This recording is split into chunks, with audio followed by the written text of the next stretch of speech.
In this tutorial, I'll show you how to freeze the header row in a Confluence table.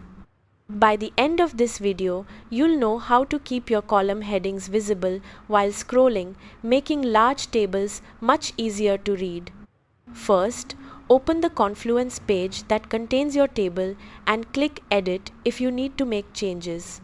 Locate the table where you want the header row to stay visible. Next, click anywhere inside the table to display the table toolbar.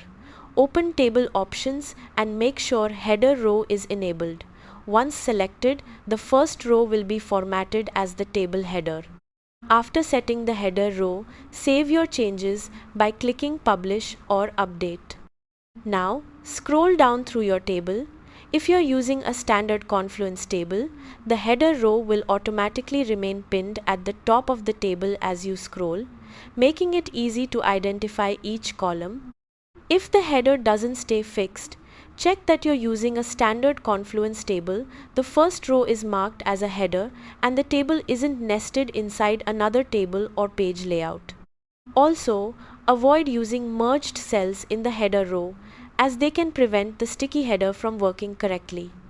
And that's how to freeze the header row in a Confluence table. Thanks for watching.